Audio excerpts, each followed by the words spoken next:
more of an integrated study of capitalism that was not just from the perspective of the law or economics, but from a broader intellectual perspective.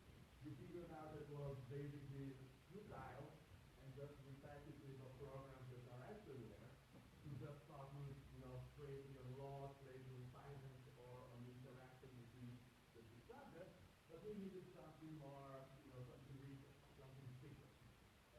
You cannot understand capitalism if you do not understand politics, and if you don't understand politics, you don't understand culture, and you don't understand culture if you don't understand ideas, and in order to do all of that, both lawyers and economists, as such, are very fully equipped.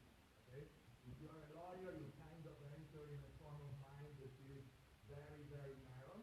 You're closed within a system of rules, a system of principles, but you reason within a system. If you're an economist, you do the same. You actually are stuck within a paradigm.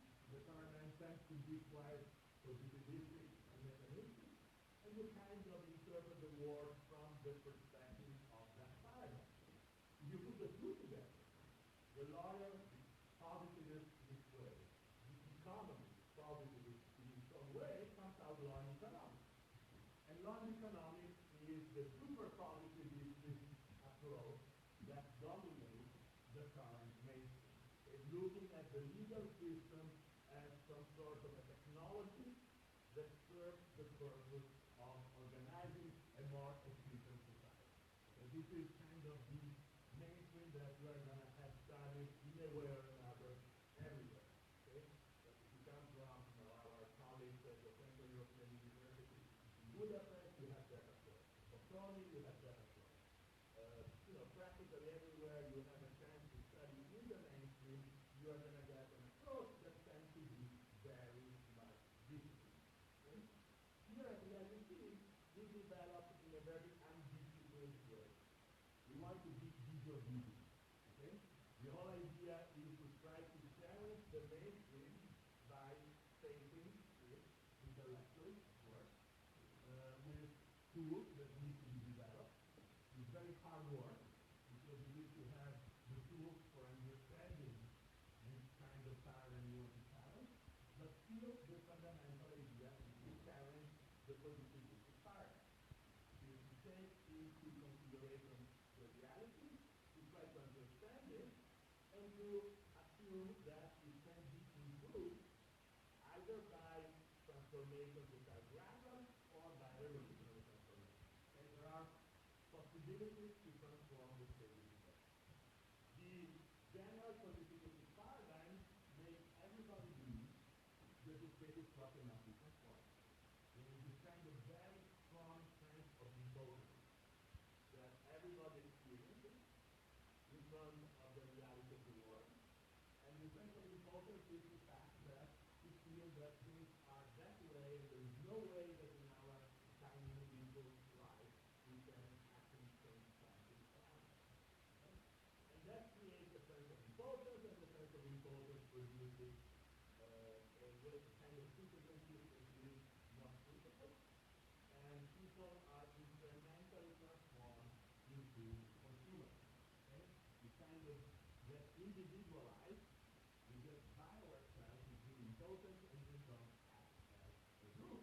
If you don't act as a group, you do not act politically in the transformative. So, what we've been trying to do here is to begin challenging some of the barriers of disciplinary learning. The law doesn't belong to the lawyers. Okay? The law is not kind of the property rights of the lawyers. That only lawyers can talk about law. No. Everybody who is willing to think about the way in which a society decides over its rules, willing to think about the rules of the game, should be thinking about the law. And therefore, we have people in this room that probably never opened a law book in their own life. Okay? These people should be brought to understand at least the basics of how professional lawyers think. And there is a lot of exchange that can happen. Okay? Because people that are not from the law, okay, will have to understand a little bit the way the lawyer thinks, because the way the lawyer thinks makes quite a lot of the reality around us. Okay? We get stuck into institutional settings. These institutional settings are the law, and therefore we need to understand these institutional settings. But don't worry, on the other side, we have to look at, if you're a lawyer, you want to challenge the intellectual and ideological trap in which you are stuck, okay? You want to go outside of the law line. You want to go somewhere in a world that is not just a world of code or pages or documents or graphics. It's not only that. It's something outside. It is the real life of the law. Okay? It is where the law has an impact, which is the people that are affected by the legal system. So you want to get outside of your intellectual setting. You go outside, and where do you go? You don't know. Because you've been trained as a lawyer. The only thing you know to do is lawyer. And so you go outside, and you want to go outside, the way is to talk to people that have different professional intellectual backgrounds. And this is why we got some historians, some sociologists, some anthropologists to kind of get some guys outside of the intellectual phase of the law. Now, this very, very same thing that I said from the law perspective, I said it from the law perspective because I am starting from law. My background in law is management. Studied law for a long time, but then if you're frustrated by the fact that you see with the legal reality, the law as an intellectual construction for lawyers tends to have nothing to do with the possibility to solve problems. It is itself more part of the problem than part of the solution. And so when you deal with something that you kind of understand is more part of the problem than part of the solution, you are trying to change your case. And it's like, okay, where do you go? Well, so you talk to economists, I try to talk to anthropologists, I try to talk to politicians, I try to talk to legal. The big deal is get out of your profession. Okay? Find a middle ground, exchange from each other, get out of your profession. Everything leads, and this is the closing case at the end of the meeting, everything leads you to appointment. Okay? Now we are here in Turin. This is the ultimate. The background is that you guys are very diverse. You could be everywhere. But wherever you are on this earth, okay? If you were located in Addis Ababa or in Stockholm or wherever, and you would be talking about transformation to capitalism and critical approaches to capitalism, we might have been doing the same thing. Talking the same language, discussing the same thing. However, because we are in a context, whatever you do will be in a context. Okay? So now we are in this kind of context, we are in Torino. This is a medium-sized city in the former industrial part of Italy. And there are certain specific problems. Okay? There are certain specific problems, there are certain ideas, and there is one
working as a supplier job is actually producing the active state role of the state in mind.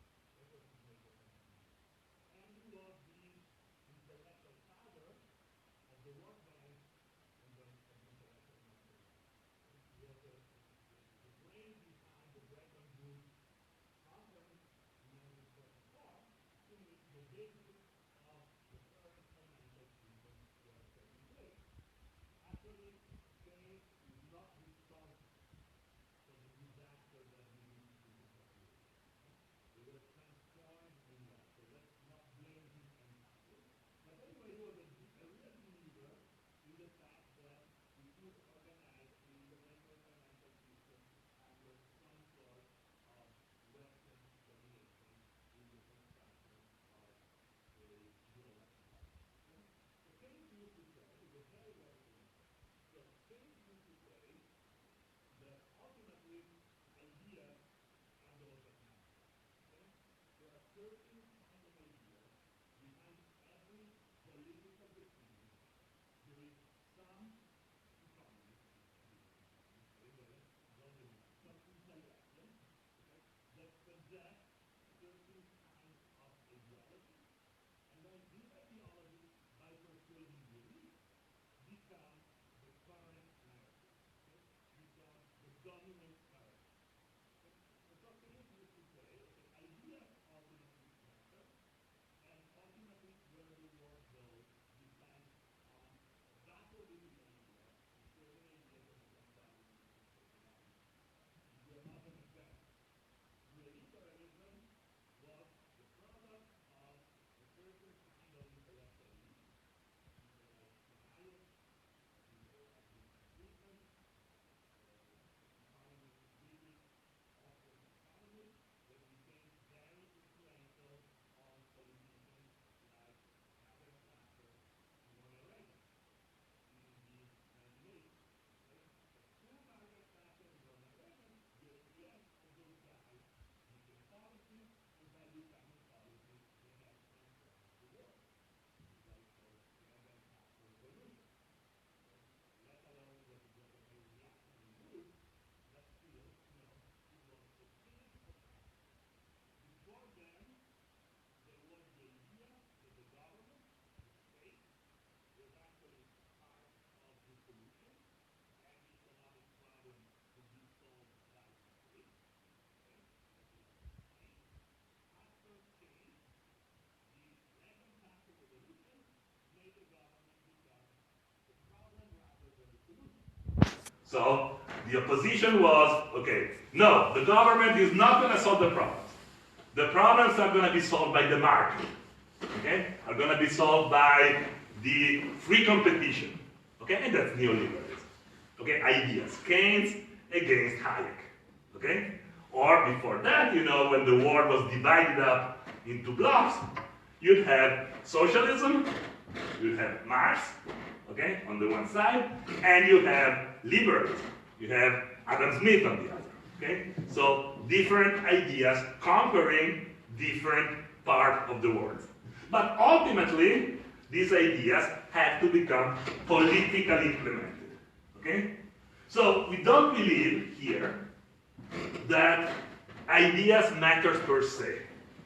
Ideas have to be transferred into real life.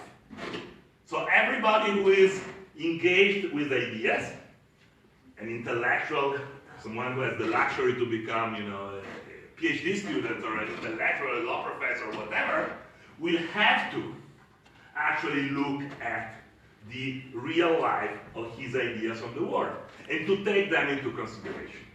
Okay? So there is no good theory without practice. This is one of the things that we do here at the IUC, and in fact we have the clinical part of our program. There is no good theory without practice, and there is no good practice without theory. Because if you only do things in practice, you only solve your everyday issues without knowing where you're going, without a vision, without a challenge of the possibilities, okay? Then, you are acting like a blind person. there was a Latin way to say that. I will not go into Latin because I'm pretty sure that a tiny minority of you guys will know a little bit of Latin. But the idea is, if you just do practice without theory, you're like a blind man in the street. Okay? You just go out without any vision. Okay? And vision is particularly important, especially in this historical moment. Okay? The AUC started in 2006. We started classes in 2008. That was the beginning of the economic crisis, the beginning of the most dramatic economic crisis that has been going on in the last 10 years. Okay?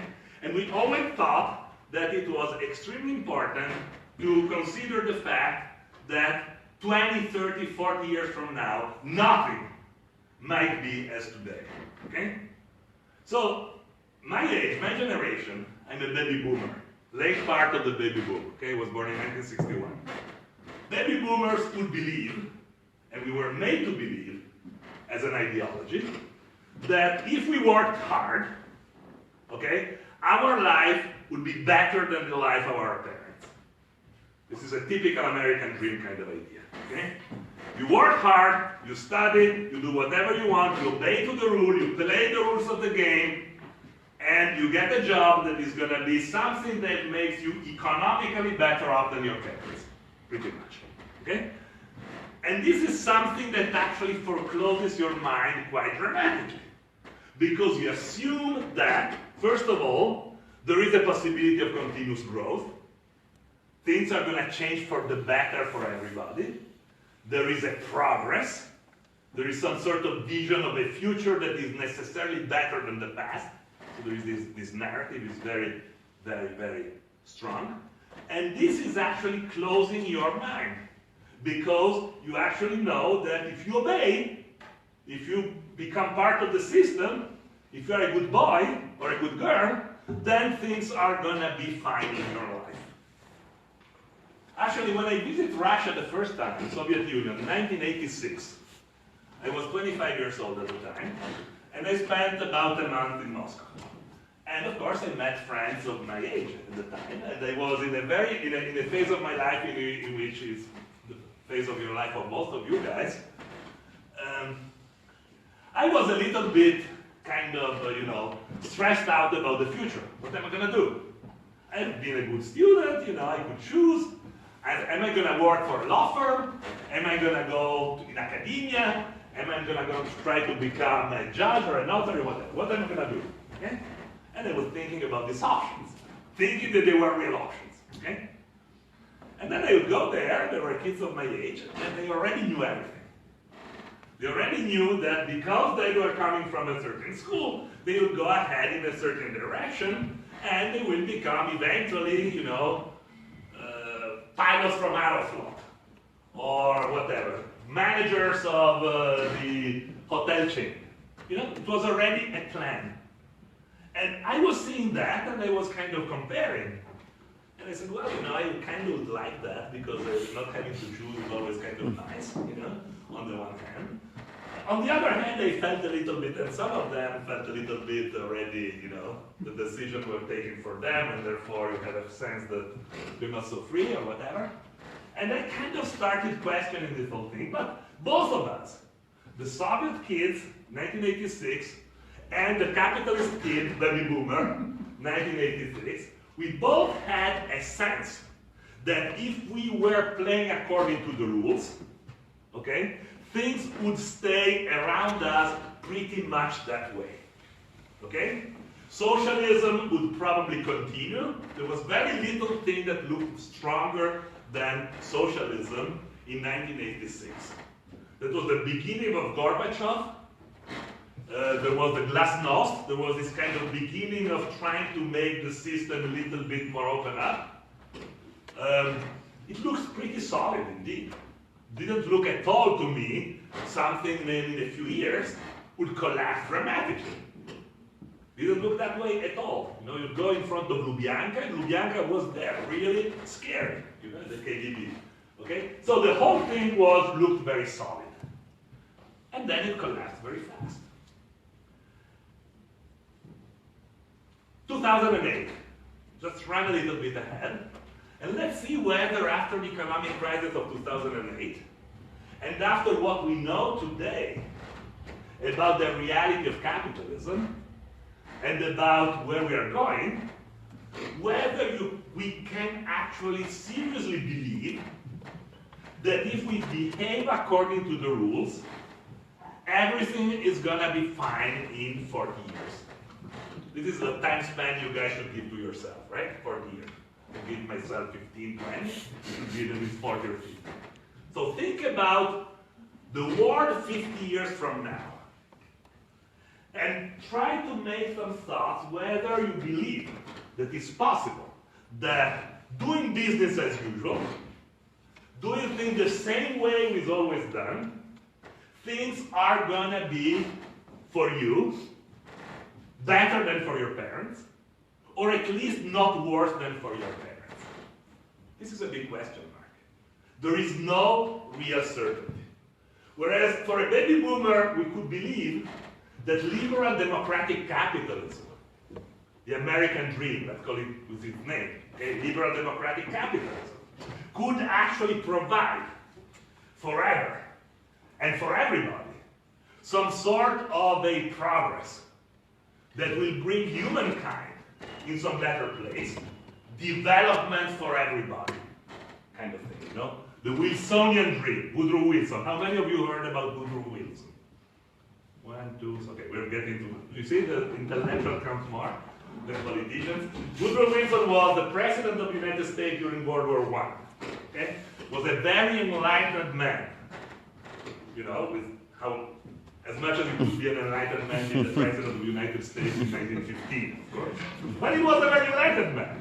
He was the guy who invented this idea that is the so-called white man's burden, okay? So the white man, who was the one who invented capitalism, created progress, created industrialization, created capitalism, okay? In its good faith, was a big believer in capitalism, now had a burden, okay? Had an obligation.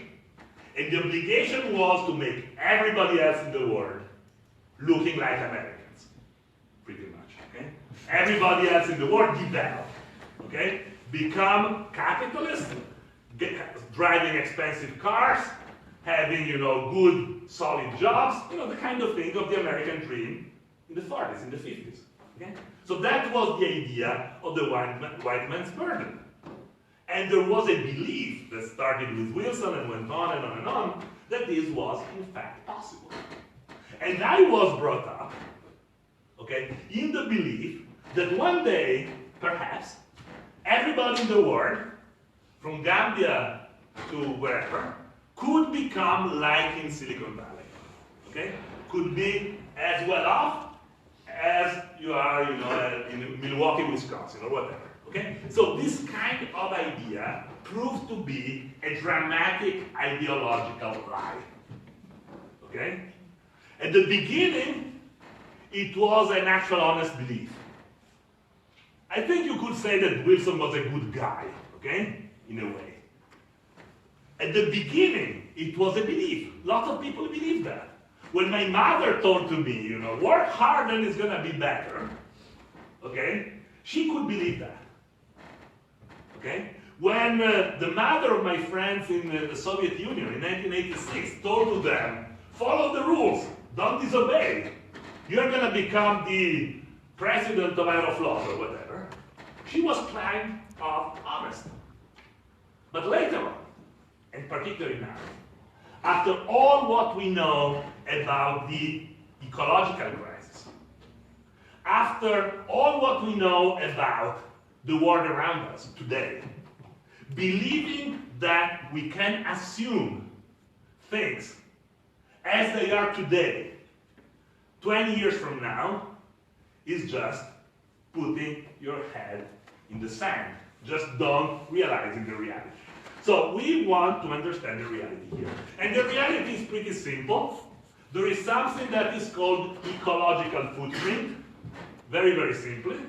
Ecological footprint means, basically, that we consume resources from Earth, the Earth should reproduce those resources. Okay? And therefore, the ecological footprint of the Anthropocene, how many heard about this term? Okay, again, Anthropocene is the current phase of human domination of nature. Okay? Nothing in nature today happens without some human transformation, to the point that is compared to a geological era. Okay? Anthropocene means it's an era in which the humans have been transforming so much the environment around them that you cannot understand this era without understanding anthropization.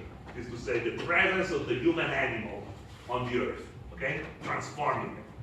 That's Anthropocene, the phase in which we're living. Okay? Now, in Anthropocene today, ecological footprint should be 1.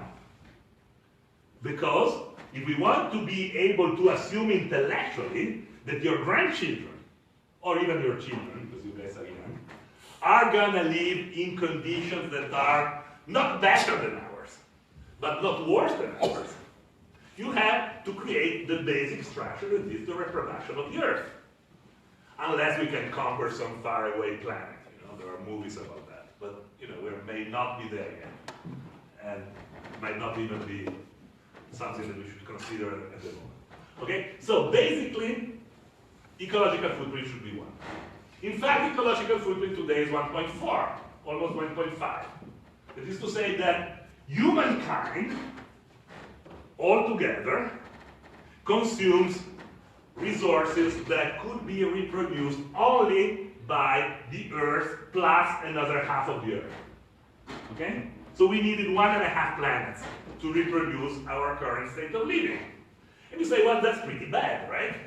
We need another half a planet. However, it doesn't look so terrible, because you can say, well, you know, maybe we can actually start being a little bit more conscious about the environment.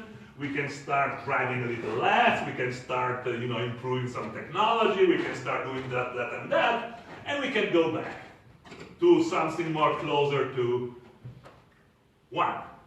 But 1.5 means that sometimes in July, we are done, right? From July to the rest of the year, to the balance of the year, we are just consuming the capital. So imagine that you have 100,000 euros in your bank account, you live off the returns of that, and then at a certain moment you start to eat it. You know, one day, not very far, will be gone. Okay? But this is already bad news, but the worst news are that the place in which the current dominant ideology, and I'm talking about ideology, and you guys should understand this word very well, because ideology is actually the kind of intellectual structure that dominates the decision that we make as humankind. Okay? So, the current dominant ideology, there is a dominant ideology, the kind of stuff that everybody believes in, pretty much. Okay? Now, the current ideology is, the dominant one, is that by technology, we might be able to solve that problem. Okay? If we become technologically good enough, then we can actually reduce the ecological footprint to 1. And this is the narrative of neoliberalism. Is the narrative that says, well, after all, it's going to be better for us than for our parents anyway. Okay? Through technology. But then, the bad news is that in the heaven of technology, which is the Silicon Valley, which is the area south of San Francisco, the ecological footprint is actually 6. Okay? So if everybody in the world was to be living like, I live 3 months a year, some people more, so like our fellows in the San Francisco area, we would need 6 planets. So the amount of consumption of resources in the heaven of technology is actually bringing ecological footprint to 6. Generally speaking, the United States is already around 6. Europe is around 5. That means that, in other words, if everybody in the world, from the global south, would live like in the United States or in Europe, need 5 planets to survive. Okay? So, why is only 1.4? Well, do the math. You know, you are coming to study law, so you're probably not very good in math. but then you do the math. The reason why it's 1.4 is because a lot of people in the world live well, well below 1. If you are from India, if you are from Africa, if you are from many parts of the world, in the so-called global south, your ecological footprint, with all your underdevelopment, okay, is actually 0.1, 0.2. It's very, very low. So it is inequality that allows us to be only at ecological footprint 1.4. Now, what are the consequences of inequality? Well, this is a good city to see those consequences. Immigration, movements of unemployment. You know, there are lots of dramatic consequences that the global south is actually producing now to the north because of 200 and 300 years of exploitation, of relentless exploitation, and of impoverishment of the south facing the north. Okay? So all of these are circular problems. All of these are things that can be understood only within a systemic approach. Okay? And the systemic approach tells us very clearly that business as usual is actually an idiotic dream. And so wherever an academic institution teaches to its students that it's possible to go ahead with business as usual, is actually betraying the most important role of an intellectual, which is critically to understand the reality. Business as usual is not possible. Okay? We have to invent a different future. Nothing less than that. So much for those that believe in fantastic careers in law firms or in banks or whatever.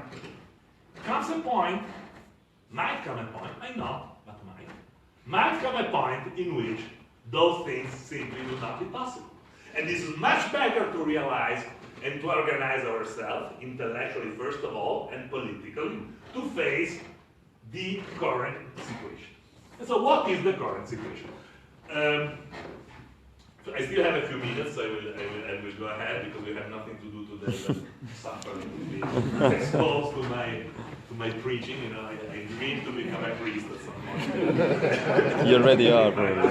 So that would be kind of the Sunday sermon or something. I apologize, but if you want to interrupt me, you're very welcome to do it and ask questions and whatever. But so what is the current situation? And my hypothesis is that the current situation dramatically changed in the last few years and can now be called plutocracy. What plutocracy means? You know what Pluto means in Greek? Yes? Greek, of course. The ruling of wealth. The ruling of the rich. Okay? Krasi means the ruling, Pluto means the rich, because Pluto was actually the mineral in the earth. Okay? Under the earth there were the wealth. Okay? And the ancient Greeks had Pluto, as the god of the underground. Okay? So plutocracy means the rule of the rich. Okay? 2011 looks like almost a long time ago. There was something happening throughout the world. That was a wind of change. Okay? Very famous, the Arab Spring, so-called. Okay? We have someone coming from that area of the world. I'm very curious to know what you think about that. But anyway, there was not only the Arab Springs, but there were also Occupy Wall Street, Zuccotti Park in New York City. There was the M15 in Madrid, so the Spanish Indignados movement. And there were little things also in Italy here and there. We had our own share of the transformation. Now, in 2011, the idea of the 1% was actually introduced in the global discourse. Okay? In Zuccotti Park, in the Occupy Wall Street movement, people were saying we are the 99%. That is to say, there is 99% of the world population that is actually on the receiving side, and there is just 1% of the population that actually rules. Plutocracy. Okay? Who are the 1%? Are the rich people. And who are the rich people? The rich people for certain kind of lines of business in the financial sector and so on and so forth. Now, if you look at the data, I was looking for in preparation of this class a little bit some of the data yesterday, and there is a report from Credit Suisse, which is not a bunch of comrades and communists, as you can imagine. Okay, and this report from Credit Suisse was giving actually the numbers of the concentration of wealth, and actually now we are in a rule by the 1% of the 1%.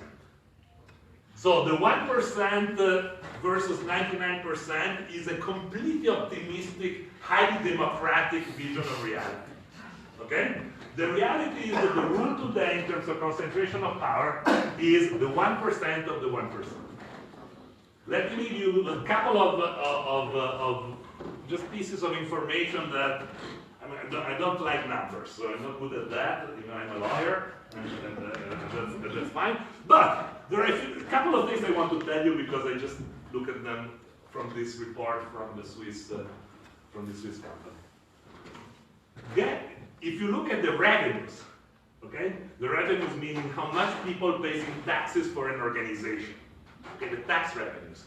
Governments receive money from the people living in their territory, and those are called revenues. Okay? If you do, companies, of course, has revenues as well, which is the amount of money that they attract within their business. Okay? So if you look at the revenues of governments compared to corporation, you will see that Walmart, corporation in the United States, ranks 7th in the world, ahead of Canada in terms of revenues. Okay? So there are the government, then there is Walmart, and then there is Canada. Okay? In terms of revenue. So we have one global corporation that ranks ahead of Canada. We're not talking ranking ahead of, you know, a small little country somewhere in Africa. We're talking about an advanced capitalist system. Canada that ranks below Walmart. That's one data that I was pretty impressed with. The other one is BlackRock. You know what is BlackRock? BlackRock is a financial company. Just bought Whole Foods last week, I think, or something like that. 7%. Okay. Anyway, got into so BlackRock manages today more money. Okay, is a world manager, manages more money than the gross domestic product, which is the aggregate of the economic activity. Guess of what country? Yes. Guess of what country? Make a guess. Of Japan. Okay? So BlackRock manages more money than the gross domestic product of Japan. So these are a couple of data about plutocracy that I believe you should keep in mind. We have a level of concentration of capital and the level of organization of capital that defeats every kind of imagination just 20 years ago. And this is the outcome, you know, of the fall of the Berlin Wall and of globalization. Now listen what a guy wrote about plutocracy, and then you will guess who the guy was. Okay? Of all forms of tyranny, the least attractive and the most vulgar is the tyranny of the mere wealth. The tyranny of plutocracy. Okay? Of all the forms in which a system is tyrannical, that is not democratic, the least attractive and the most vulgar is the tyranny of the mere wealth.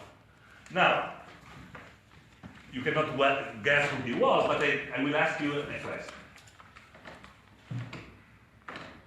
Think about the last. How many of you knows how is organized the American political electoral system? There are two parties, okay?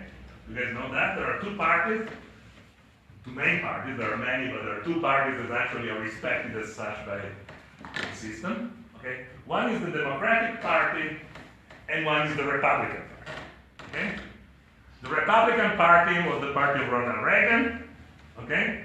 The Democratic Party was the party of Barack Obama. Okay? Now tell me whether the guy who said this was an American president. Okay? First of all, I want to know whether he was a Republican or whether he was a Democrat, according to you guys. A Republican. A Republican. Why do you say that? Because Reagan is a Republican. Okay, but Reagan, do you think that Reagan would have criticized plutocracy? Oh, the vice versa. I mean the So Democrat. Democrat. You'd expect that this was a remark from a Democrat, right? Yes? Do you have some I thought? think it would have been a Republican because they initially were more sort of democratic, really. That's already good, sophisticated thought. Anyway, let me put, this was Theodore Roosevelt. Okay? Teddy Roosevelt, 1910. He was actually the president of the United States who had to tackle what? Plutocracy. In 1890, the United States, there was a level of concentration of wealth that made the United States the first country in terms of GDP of the world. Before that was not the United States. So we're talking about capitalism in the making. Okay? 1890, the United States becomes the most powerful country in the world. Outside of a colonial experience, this is very important, and we will have to talk about the difference between imperialism and colonialism, which are two very, very different concepts. Okay? Anyway, outside of a colonial structure, so with a structure of extraction for sure, but outside of the brutal extraction of the Brits and the French and the Italians and all the other Western countries before, okay? The United States becomes the first economy in the world.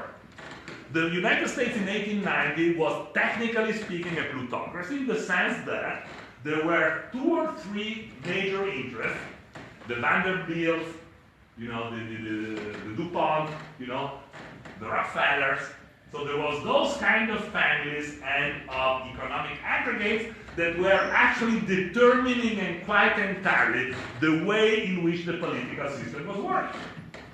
And Teddy Roosevelt, who was the first president of the so-called progressive era, was actually a Republican that said, we need to tackle plutocracy, because plutocracy is a form of tyranny. Okay? So, it was a form of tyranny. It was much, much, much lighter than today. Today, we live in a gigantic tyrannical system. This is something we have to consider very, very carefully as the background of our thought. Okay?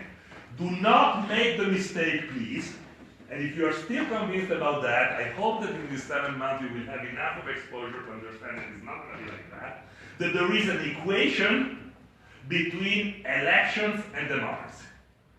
Okay? People that believe that there is an equation between elections and democracy are people that cannot exercise, are victim of the dominant narrative. There is not such a thing as an equation between having free election and having a democracy. Okay? Free elections are the way in which the Western liberal capitalism legitimizes itself and is actually the cover-up for the system of concentration of wealth and resources. Yes, please. I want to ask you, you mentioned the Berlin Wall Yes. falling, and that being like a trigger for the situations that we're seeing right now. But I would like to understand why would that be a trigger? And I also want to ask you, you talked about this, the system becoming this plutocracy. But if you look through history, any system, capitalism or whatever you call it, doesn't it degenerate also in such a way that the power goes to the few? Yes. Okay, those are both very good questions. So the first one, why it was the trigger? Well, I was getting to that. It was the trigger because throughout the so-called Cold War, okay, the war was actually organized on a bipolar system. Okay? There were two political organizations that were apparently and ideologically very different from each other. Capitalism on the one side and socialism on the other side, that were competing with each other for hegemony. Okay? That means that in countries that were not either directly the United States and its bloc, or the Soviet Union and its bloc, that means the so-called Warsaw Pact, and we have here some Ukrainians, so that was clearly part of that, okay? Everybody who was outside of that was under some sort of an hegemony. And hegemony means the fact that there was a competition for attracting the minds and the politics of the people, for example, in Africa and in the global south, towards one or the other of the two blocs. And that served as a strong limitation of the capacity of capital to go around the world at a very fast speed. Okay? There was a very clear institutional understanding that the influence of one bloc within one or the other bloc was actually balanced by the other one.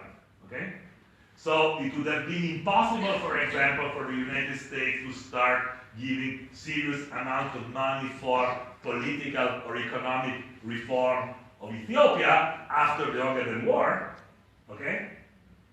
Because it was clearly something that was in the orbit of influence of the Soviet Union. And so the international financial institutions, the World Bank, the IMF, and those international financial institutions would be restrained by the fact that in their bylaws there was no possibility to intervene in the internal political affair of every different country. Okay? So you could not, as the World Bank or the IMF, could not actually condition the money given to any country to transformations into the legal and institutional system. Because the legal and institutional system was considered part of politics, and politics was trapped within the bipolar world. Okay? So when the Berlin Wall falls, when the Cold War is over, 1989, Berlin Wall is just like the metaphor, okay, of the end of the Cold War, capital gets unrestrained. Capital gets, there is out there no feasible, possible political alternative to capital. So the lower classes, the working classes in the capitalist world get disenfranchised by the fact that they do not have any political power to claim any kind of particular treatment in consideration of not engaging in revolution. Okay? The threat of revolution, the threat of the people getting in the street claiming directly social rights was gone. Okay? And because the welfare state, Keynes, the welfare state, was a way of capitalism to actually save himself, okay, was the way that capital deployed to make everybody happy within the capitalist world so that there would be no revolution. Now there are no more incentives for the welfare. And the welfare went away, and capitalism got unrestrained, and the speed of movement of capital and money became very, very fast. And the unipolar world became just one gigantic economic common. Okay? Just a one gigantic space of no law in which capital could move very, very fast and could actually affect any kind of organization. So that's one point that is extremely important. The transformations after 1989 at the global level have been of an importance, not just in geopolitics, but in the everyday biopolitics of each one of us. The reason why, okay, there is now a clear perception of the crisis is that the amount of safety, the amount of certainty I was talking about in 1986, The sense that if you work by the rules, there is going to be a future pretty much like this. It's just gone by the fact that the world is just a gigantic competitive field with a huge amount of disorder. Okay? War, crisis, and all of that. That's one point. The second point is, of course, you're right, when you say that the elite ultimately goes into ruling power everywhere. Actually, the very idea of plutocracy comes from the early political theorizing of Plato and others that were studying these systems, okay, and studying the degenerations of the system. Okay? The traditional political philosophy from ancient Greek time was you study the system, like democracy, for example, and then you study what happens to democracy when it declines. It was a very organicistic vision. See, everything ultimately gets rotten. Okay? Like an organism. You get an organism, you know, you have it in its, even a human body, if you think about it. You know, you have its youth, the moment in which everything is great, and then it declines to the end. Okay? So the idea was democracy, for example, would decline and become something that used to be called at the time ochlocracy, which is the rule of the vulgar masses. Okay? Teddy Roosevelt, what is bad in plutocracy is its vulgarity. Okay? Now, why it is new, to me at least, well, you know, I think that the Donald Trump election produced some step forward in the direction of the formalization of plutocracy. I'm not saying that rich people and enormously powerful aggregates of money such as corporations were not determining the American political system for a long time. After all, already at the time of Eisenhower used to say, you know, the system is declining under the impact of what it was called the military economic complex, he will call that at the time. But the point is that today, first of all, the cabinet of Trump is all made of extremely wealthy people. So it is true that before, you needed, the campaign this year, 2016 in the United States, costed $3 billion. So we're talking about a political campaign that costed $3 billion. $3 billion is an incredible amount of money. But it has been so that to become a senator in the US, you need $30 or $40 million anyway. So that's already the case. The point is that now we have a group of people that are actually personally very, very wealthy in all the official roles of the government. And we have these people that not only are very wealthy, but that are openly claiming that plutocracy is a good idea. They are openly claiming the ideological and political superiority of the rich. Okay?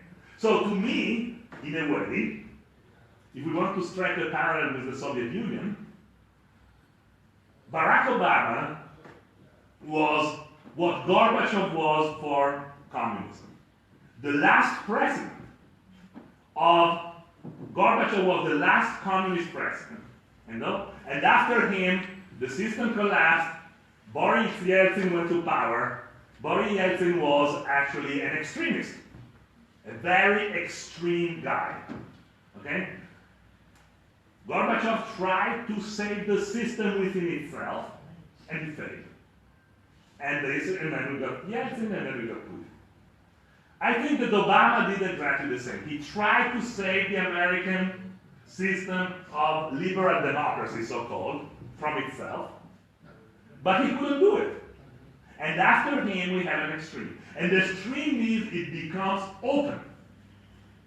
It becomes open that a different constitutional system is at play. Okay? Reading a guy called that I suggest you guys should read is a French. I usually don't suggest to read French authors because they're very confusing. But Spano will have a lot of them. but there is a a French author that I love very deeply, who was actually a marginal guy in the French academia, never got a professorship, was a drunk man, had a lot of issues. This was called Guy Debord. Guy Debord published, he was an arch-enemy of Sartre, and therefore he was an marginal. He was an underdog. So Guy Debord writes a book in the late 60s called La Société du Spectacle, The Society of the Spectacle, which is an amazing book because it clearly sees 40 years ago, more than 40 years ago, what would happen today. And he said, well, capitalism is just a spectacle. It's a diffuse spectacle. It's a spectacle of people that play the role of the economic system. And he called that the diffused or decentralized spectacle. And he said, Soviet Union is the concentrated spectacle. It's the concentrated spectacle, is to say, it's a spectacle that is run entirely by an elite in power. Both these systems are going to dissolve themselves, and what will come out of this dissolution is going to be what he called the integrated spectacle. That is to say, a system that carries the aspects of both the former Soviet system and the former capitalist liberal system. And today, I believe, we kind of reached that point. That the system is integrated worldwide on a vision that I would call here plutocracy, that is basically the government, the global government of the wealthy, based on things that are, very simply put, concentration of power. Okay? Now, I want to go fast at the end of this. So this is a new experience we're facing. This experience, however, is not gonna lead us anyway far away from the final ecological disaster. The concentration of power and plutocracy is actually something that should be contrasted because it's not capable of giving any sort of guarantee of a sustainable form of development. And I'm not saying 100 years from now. I'm saying 20 or 30 years from now. This is, I believe, one of the worst moments in the international political scenario that we ever lived. And you have to think about it because the narrative of progress, the one you just deployed, by saying, well, it's always been like that pretty much, right? Well, you have to consider that today, the technological capacities, the possibilities of the concentration of power are completely unprecedented. There was never in the past that could have the amount of might and the capacity to, make the system last as much as we have today. So it is new in terms of energy, technology, force, power. All of this is new in terms of quantity, and where quantity changes, also quality develops in a different way. Okay? When I was a kid, I could take a car from here and drive all the way to India. I could just take the car, and lots of friends of mine did that, and just travel, all the way to India. Try to do it now. There are at least 5 or 6 worse scenarios in the way from Italy to India. You're going to be dead for sure. Okay? So these are the little kind of things that are never told. You say, globalization is easier transportation, easier movement. Go and ask 2 people that came here with the boat, okay, whether globalization is easy transportation. Start to ask those kind of questions. Okay? So this is the kind of question we have to ask. So if we need a change, and this is the point, we need to be equipped intellectually to see the problems, and we need to have some roadmap for a solution. And I believe that the roadmap for the solution is simply trying to unmake the fundamental aspects of the integrated spectrum. That is to say, try to unmake the vertical top-down structure of power and substitute it with a bottom-up approach to empowerment. So in order to say, try to work hard for the diffusion of power. Act yourself as an empowered political subject, and understand that the strategy of the spectacle is individualization. The way in which people are actually put under control of the elite, of the 1% of the 1%, is by making us disconnected individuals. The Bohr was talking about the systematic lying, the structural lying, which is to say, for example, believe that you are connected. If you look at your cell phone, you say, oh, I'm more connected than ever because I can keep track. I can have connections with 300 friends on Facebook or whatever. Okay? No, you are just disconnected. The individualization is actually the ultimate disconnection.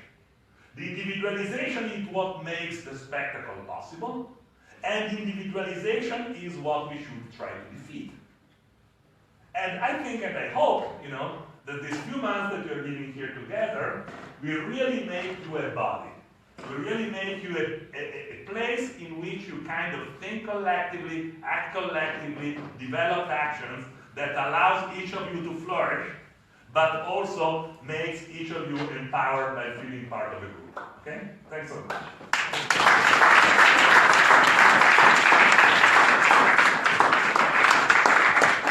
Sorry if it was really long.